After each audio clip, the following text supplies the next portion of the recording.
বাসায় আসার পর থেকে দিয়া আপু মুখটা বাংলার পাঁচের মতো করে বসে আছে। ওই সময়ের কথাটার জন্য তিনি একটু সন্তুষ্ট না। আমি তার মুখের দিকে তাকিয়ে মিটিমিটি হাসছি। তারপর এগিয়ে গিয়ে বললাম, আপু আপনার কি মন খারাপ? উনি আমার কথা শুনে বিরক্ত হয়ে তাকালো, কারণ কথা বলার সময় আমি ছিলাম। তারপর বলল, দেখলে না ইহান আমাকে কিভাবে বড় আপু বলল। তারপর আমার মন খারাপ থাকবে না তো কি ভালো থাকবে? তুমিই বলো আমাকে দেখে কি ওর থেকে বড় লাগে? আমি বিস্মিত হয়ে তাকিয়ে আছি, কি বলবো ভাবছি। মনে মনে বলছি, দেখতেই তাই লাগুক, আপনি তো বড়, তাই বড়ই লাগে, কিন্তু মুখে অন্য কথা বললাম, না না আপু আপনাকে একদম বাচ্চা লাগে, মনে হয় আপনি আমার ছোট হবেন। আমার কথা শুনে আপু হা করে তাকালো, অবুঝ মুখ করে বলল, এত ছোট লাগে? চরম অবাক হয়ে বলল। আমি মাথা নেড়ে সায় দিলাম। আপু হা করে তাকায় রইল। আমি কোনো মতে হাসে চেপে লাফিয়ে বেরিয়ে এলাম। তখন ঠাস করে ইহান ভাইয়ার সাথে ধাক্কা লেগে পড়ে যাচ্ছিলাম, কিন্তু ভাগ্য ভালো এবারও ভাইয়া আমাকে ধরছে। আমার ডান হাত ধরে টেনে সোজা করে ধমক সুরে বলল, এত লাফালাফি করিস কেন, এখনই তো যেতে পড়ে। ভাইয়ার করা গলায় কথা শুনে চুপ করে মাথা নিচু করে আছি। আচ্ছা মন খারাপ করতে হবে না, আমার একটা কাজ করো। আমি মাথা উঁচু করে বললাম, কি? আমার জন্য কফি করতে পারবি? আমি কিছু একটা ভেবে আচ্ছা বলতেই ভাইয়া কফি নিয়ে আসতে বলে চলে গেল। আমি বুকে হাত দিয়ে শ্বাস নিলাম, তারপর নিচে এসে রান্নাঘরে চলে গেলাম। একটা কাজের লোক আছে, নাম ঝুমা, খুব ভালো।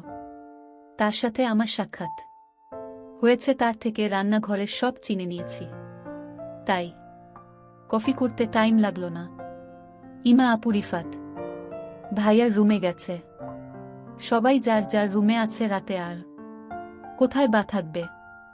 ভাইয়ার রুমে এসে দেখি বিছানায় সোজা হয়ে শুয়ে আছে, হাতে ফোন। আমি না বলতেই উঁচু গলায় ভেতরে আসতে বলল, আপনার চা ভাইয়া। ভাইয়া আমার হাত থেকে কফি নিয়ে উঠে বসল। আমি চলে আসতে গেলে পেছনে ডাকল, উষা। ভাইয়ার ডাক শুনে থমকে দাঁড়িয়ে পড়লাম। তারপর পেছন ঘুরে বললাম, জি আর কিছু লাগবে? ভাইয়ার আমার দিকে তাকিয়ে থেকে বলল, না যা তুই। আমি আচ্ছা বলেই ছুটে চলে এলাম। বাইরে এসে হাঁপাতে লাগলাম। ভাইয়ার কাছাকাছি থাকলে আমার এমন কেন লাগে যেন দম বন্ধ হয়ে মারা যাব।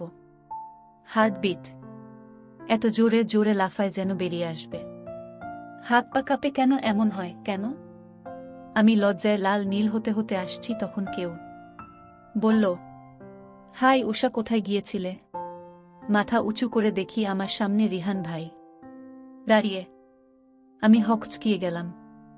উনার হাব ভাব আমার ভালো লাগে না, কেমন করে তাকায় থাকে। আমি জড়সড় হয়ে দাঁড়িয়ে বললাম, ভাইয়াকে কফি দিতে গেছিলাম।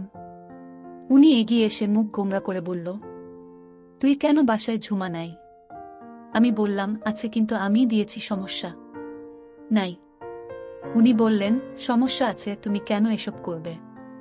কাজের লোক থাকতে, আর ইহান বা কেমন তোমাকে কেন এসব করতে বলেছে?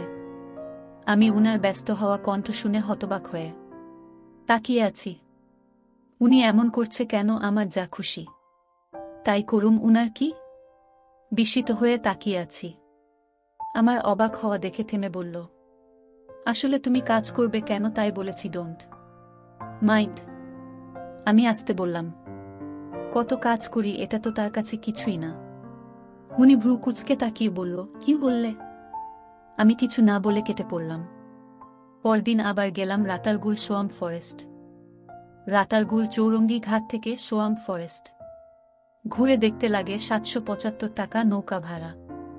উত্তরে গোয়াইন নদী, দক্ষিণে বিশাল হাওর, মাঝখানে জলার বন রাতারগুলো, যা বাংলাদেশের অ্যামাজন নামে পরিচিত। আমি মুগ্ধ হয়ে এই প্রকৃতি দেখছি, কি অপূর্ব সুন্দর এই স্থান।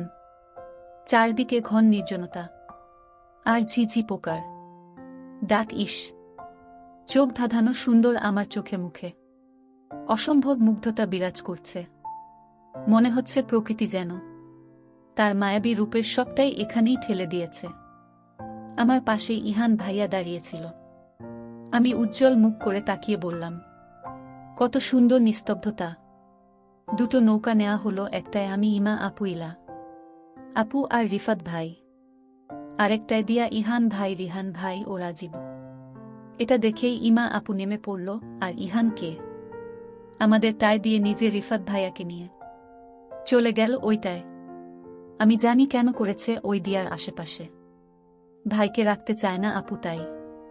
দিয়া মুখটা ফুলিয়ে দাঁড়িয়ে তাকিয়ে রইল। রিহান ও চলে এলো, আমি স্বস্তি নিয়ে আছি, কিন্তু ভাইয়ার জন্য স্বস্তি বোধ করলাম। ভাইয়া আমার পাশে দাঁড়ালো। এটা দেখে রিহান কটম করে তাকালো। নৌকা চলতে থাকে, সবাই মুগ্ধ চোখে দেখছে সবকিছু। কি অপূর্ব এই রূপ। একটা দুইটা কথা বলছে ইলা, আর আপু ছবি তুলছে। ইমা আপুরাও আর দিয়া মলিন করে তাকায় আছে। আমাদের নৌকায় গাড়ি ঘাটে এসে থামল একটা। আমি ইহান ভাইয়ের দিকে তাকালাম। ভাইয়া আমার দিকে তাকিয়েছিল। আমায় বলল, একটু হাঁটতে হবে, চলো। কোথায় যাচ্ছি? ইহান বলল, গেলেই দেখতে পাবি। সবাই হাঁটতে লাগলাম মাটির উপর দিয়ে। কিন্তু ইলা আপু করল ঝামেলা, হাঁটাহাঁটি পছন্দ না আপুর, তাই বিড়বিড় করছে।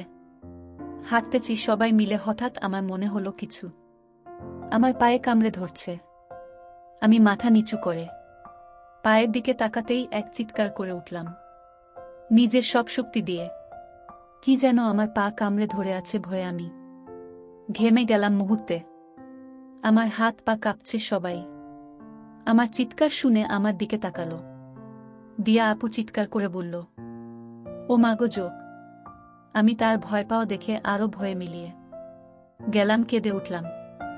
ইহান ভাইয়া আগে ছিল, দৌড়ে এসে আমার কাছে দাঁড়ালো আর বলল, কি হয়েছে, কাঁদছিস কেন? আমি দুই হাতে ভাইয়ার বাহু খামচে ধরে ঠোঁট কামড়ে ধরে কাঁদছি। ইমা আপু বলল, ওকে জোকে ধরেছে পায়ে। কথাটা শুনে ভাইয়া আমার পায়ের দিকে তাকিয়ে নিচে বসে পড়ল আর আমাকে কান্না করতে মানা করল। আমি শুনছি না। ভাইয়া টেনে জোক পা থেকে নিয়ে ফেলে দিল। পা দিয়ে গল গল করে রক্ত পড়ছে। নিজের পকেট থেকে একটা রুমাল বের করে পায়ে বেঁধে দিল। ইমা আপু এসে বলল, কাঁদিস না, এটা সামান্য ব্যাপার, এখানে এসব থাকেই। আমি কাঁদছি না, ফুপাচ্ছি। এখনো ভাইয়ার বাম হাত শক্ত করে ধরে আছি। ইলা আপু মুখ বেঁকিয়ে বলল, ঢং না করে চলতো, তোর জন্য এখানেই থাকতে হবে। দেখছি। সবাই হাঁটতে লাগলো। আমি ভাইয়ার হাত ছেড়ে দিলাম, যদি ভাইয়া বিরক্ত ভুয়ে তাই। কিন্তু আমাকে অবাক করে দিয়ে ভাইয়া আমার হাত শক্ত করে ধরে হাঁটতে লাগলো। পরদিন আমরা এলাম পান্থুমাই ঝুনি। বাংলাদেশ ও ভারতের মেঘালয় সীমান্তের কোল ঘেঁষে অসম্ভব সুন্দর একটি গ্রাম, তার নাম পান্থুমাই। আর এই পাম্যমায়ের মূল আকর্ষণ হচ্ছে পান্থুমাই ঝর্ণা। সম্ভবত এই গ্রামটি হচ্ছে বাংলাদেশের সবচেয়ে সুন্দর গ্রাম। এক পাশে ভারতের মেঘালয় এর উঁচু উঁচু পাহাড়, আর অন্য পাশে বাংলার মায়াময় ছায়াময় শান্ত সবুজ এই পান্থুমাই। এটি ভারতের সীমানায় পড়লেও খুব কাছ থেকে দেখা যায়। ছবি তোলা, ভিডিও, এসব তো লেগেই আছে। সবাই মুগ্ধ নয়নে সব দেখলাম। সেখানে থেকে আমরা 7 জাফলং 0 পয়েন্ট। ওপারে সারি সারি পাহাড়, এপারে স্বচ্ছ জলের স্নিগ্ধ নদী। পাহাড়ের বুকে অবিরামভাবে ভয়ে চলেছে ঝর্ণা। নদীর বুকে স্তরে স্তরে নানা রঙের নুড়ি পাথর। আমি বিস্মিত হয়ে তাকিয়ে দেখছি। হাঁটু ভাঁজ করে বসে একটা পাথর হাতে নিলাম, কি সুন্দর পাথর। সেখানে থেকে আমরা গেলাম সংগ্রামপুঞ্জি ঝর্ণা দেখতে। 7 জাফলং থেকে 15 মিনিট লাগে। ক্লান্ত হয়ে সবাই বাসায় এসে বিছানায় কাত হয়ে পড়ে আছে। আমার একটুও ক্লান্ত লাগছে না, খুব ভালো লাগছে। কত কত জায়গায় ঘুরলাম। আনন্দে আমার মুখ উজ্জ্বল হয়ে আছে। ঘোরাঘুরি করে ক্লান্ত থাকলেও পাত্তা দিচ্ছি না। আজকে রাতের আগেই ফিরেছি, তাই দিন আছে এখনো। আপুর ফোন বালিশের কাছে রেখেই ঘুমিয়ে আছে। আমি ফোনটা নিয়ে দেখলাম কয়টা বাজে। এখন 5:30 বাজে। আমি বিছানা থেকে উঠে পড়লাম। রুম থেকে বেরিয়ে কি করব ভাবছি। হঠাৎ আমার চোখে পড়ল ছাদে যাওয়ার সিঁড়ি। কি ভেবে যেন সেদিকে যেতে লাগলাম। গিয়ে দেখি একটু। এখানে এসেছি 3 দিন হয়ে গেল, ছাদে যাওয়া হয়নি। আমি গুটি গুটি পায়ে ছাদে চলে এলাম। ছাদে পা রাখতেই একটা ঠান্ডা বাতাস ছুঁয়ে দিল। কি বাতাস! হচ্ছে ঝড় বৃষ্টি হবে নাকি ভ্রু কুচকে সারা ছাদে। তাকালাম, কোনো ফুল গাছ নেই, একদম ফাঁকা কোনায়। একটা অ্যালভেরা গাছের টব আছে, আর কিছু নাই। খালি পায়ে আসায় পায়ে ধুলা অনুভব করলাম। ওইভাবেই ছাদের কোনায় চলে গেলাম। তারপর রেলিংয়ে হাত রেখে নিচে তাকালাম। হাত দিয়ে কোনো রকম চুল খোপা করেছিলাম। বাতাসের জন্য অবাধ্য চুল খুলে পিঠে জড়িয়ে গেল। বাঁধার চেষ্টা করছি, পারছি না, ওড়না উড়ে যাচ্ছে। কোনো রকম ওড়না গায়ে জড়িয়ে দাঁড়িয়ে আছি, এই বাতাস সব অবাধ্য করে দিলেও আমার খুব ভালো লাগছে। হঠাৎ পেছনে তাকালাম, মনে হচ্ছে কেউ আমার দিকে তাকিয়ে আছে। তাকিয়ে দেখি ইহান ভাই ছাদে দাঁড়িয়ে আমার দিকে তাকিয়ে আছে কেমন করে যেন। আমি তাকাতেই হকচকিয়ে চোখ সরিয়ে নিল, তারপর এগিয়ে এসে আমার পাশে দাঁড়িয়ে বলল, এখানে কি করছিস? আমি বললাম, এমনি কিছু না। ইহান বলল, কত বাতাস হচ্ছে, তাও এখানে দাঁড়িয়ে আছিস কেন? ভালো লাগছে বাতাস। ভাইয়া ভ্রু কুচকে তাকালো, সাথে সাথে চোখ সরিয়ে নিল। আমি ওড়না ঠিক করছি খালি। একা ভালোই লাগছিল, ভাইয়ার সামনে ওড়না উড়ে যাচ্ছে, এখন ভালো লাগছে না। বাতাসে ধুলা আসছে, দেখছিস না? আমি বললাম, তাহলে নিচে যা, চোখে যাবে। সাথে সাথে আমি চিৎকার করে উঠলাম, চোখে কিছু গেছে, চোখ ধরে চেঁচিয়ে যাচ্ছি। ভাইয়ার তাড়াতাড়ি আমার দিকে ফিরে বলল, কি হয়েছে? চোখে কিছু পড়ল। চোখ ডলতে ডলতে ভাইয়া আমার কথা শুনে আমার হাত ধরে টেনে কোথাও নিয়ে এলো। আমার চোখ বন্ধ, তাই দেখতে পাচ্ছি না। হাত সরা। ভাইয়ার কথা ও স্পর্শ পেলাম। ভাইয়া আমার হাত সরিয়ে দিচ্ছে, আমি শক্ত করে দাঁড়িয়ে আছি। ইহান আমার ওড়নার কোনা দিয়ে চোখের ময়লা বের করল। চোখ আমার জ্বলে যাচ্ছে। ইহান বলল, হয়েছে তাকা। আমি বললাম, না, আমার চোখ জ্বলছে খুব। একটু তো জ্বলবেই, তাকা। না। ভাইয়া নিরাশ হয়ে আমার চোখ খুলে নিজের মুখটা কাছে এনে ফু দিতে লাগল। আস্তে আস্তে আমার চোখের ঝালা পুরো কমে এলো। আমি চোখ মেলে তাকিয়ে আছি। ভাইয়া এখনো আমার চোখে ফু দিচ্ছে, খুব কাছ থেকে। এখন আমার বুকের ভেতরে তোলপাড় করছে। ভাইয়াকে এত কাছে দেখে আমার সমস্ত ধ্যান ধারণা শূন্য হয়ে গেল।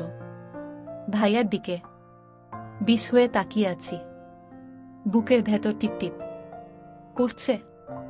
ভাইয়ার গরম নিঃশ্বাস আমার মুখে বাড়ি খাচ্ছে। হুট করেই ঝরঝর শব্দ করে বৃষ্টি নেমে এলো তাতে। ভাইয়া ফু দেয়া অফ করে আমাকে বলল, কমেছে? আমি মাথা নিচু করে হম বললাম। ভাইয়ার কথায় চমকে উঠলাম। বৃষ্টি শুরু হয়েছে। এখন কি হবে? আমিও এগিয়ে দেখি অনেক জোরে বৃষ্টি হচ্ছে, সাথে ঝড়ো আকাশে জুরুম ঘুরুম করছে। বাজ পড়ল বলে। আমি ছাদে এসেছিলাম 5:30টায়, তখন দিনের আলোই ছিল, এখন অন্ধকার হয়ে এসেছে। আমরা কোথায়? এটা ভাইকে জিজ্ঞেস করে জানতে পারলাম এটা চিলে কোঠার ঘর। ঝড়ের জন্য ভাই এখানে এনে আমার চোখের ময়লা ফেলেছে। ছোট একটা রুমে খালি, একদম কিছু নেই। ভাইয়া খোঁজ করে অন্ধকারের এর মাঝে লাইট জ্বালালো। এতক্ষণ ভয়ে জড়সড় হয়ে দাঁড়িয়েছিলাম, এখন একটু স্বস্তি পেলাম। ভাইয়া দরজার কাছে দাঁড়িয়ে আছে, আমি ভেতরে। তখনই ফট করে সব অন্ধকার হয়ে গেল। কারেন্ট চলে গেল বোধহয়। অন্ধকার হতেই আমি ভয়ে কুঁকড়ে উঠে ভাইয়াকে বললাম, ভাইয়া আপনার ফোনের আলো জ্বালান, আমি অন্ধকারে ভয় পাই। বলতে বলতে এগিয়ে এলাম দরজার দিকে। ভাইয়া সেখানেই দাঁড়িয়েছিল। ভাইয়া ঘাড় বাঁকিয়ে বলল, ফোন তো রুমে রেখে এসেছি। ভাইয়া কথা শুনে আমার মাথায় বাজ পড়ল। তখনই বিদ্যুৎ চমকালো। ভয়ে আমি চিৎকার করে ভাইয়াকে জড়িয়ে ধরলাম। আমার কাজে ভাইয়া হতভম্ব হয়ে দাঁড়িয়ে আছে। আমার সেদিকে খেয়াল নেই। আমি শক্ত করে ভাইয়াকে জড়িয়ে কাঁপছি। ভয়ে আমার জান বের হওয়ার উপক্রম।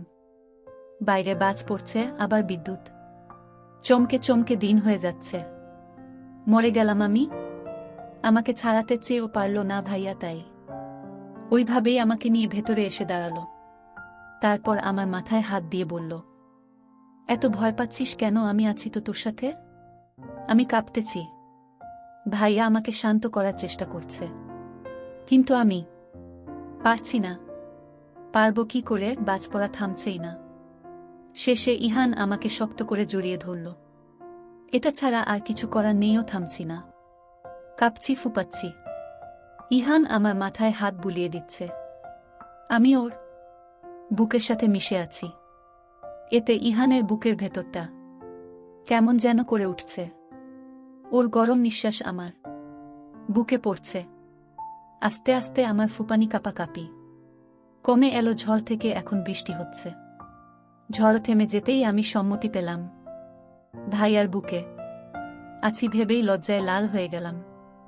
তাড়াতাড়ি ভাইয়ার থেকে নিজেকে ছাড়িয়ে নিলাম। লজ্জা। অন্ধকারে দাঁড়িয়ে রইলাম অন্যদিকে ঘুরে। তখনই বৃষ্টির ঝাপটা এসে পড়ল আমার চোখে মুখে। চমকে উঠলাম।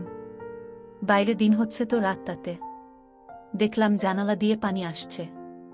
আমি পেছাতেই ভাইয়ার সাথে ধাক্কা খেলাম। ইহান সেখানেই দাঁড়িয়েছিল। হঠাৎ আমার পিঠের সাথে ঠেসা খেয়েছে। এক পা পিছিয়ে গেলাম। কি হয়েছে? পানি আসছে জানালা দিয়ে। ইহান কিছু বলতে গিয়েও বলতে পারল না। ওর নাকের কাছে আমার চুল, যা থেকে মাতাল করা গন্ধ। ও চোখ বন্ধ করে সেই গন্ধ অনুভব করছে। হুট করেই এক পা এগিয়ে এসে ও আমার কোমর জড়িয়ে ধরল। আমার নিজের কোমরে কারো স্পর্শ পেয়ে কেঁপে উঠলাম। ইহান যেন নিজে কন্ট্রোলহীন হয়ে গেছে। ওর একটা ইচ্ছা জেগে উঠল। ও নিজের মুখ ডুবিয়ে দিল আমার চুলের মাঝে। আমি স্তব্ধ হয়ে দাঁড়িয়ে আছি। আমার সারা শরীর থরথর করে কাঁপছে। কি হচ্ছে কিছুই বুঝতে পারছে না।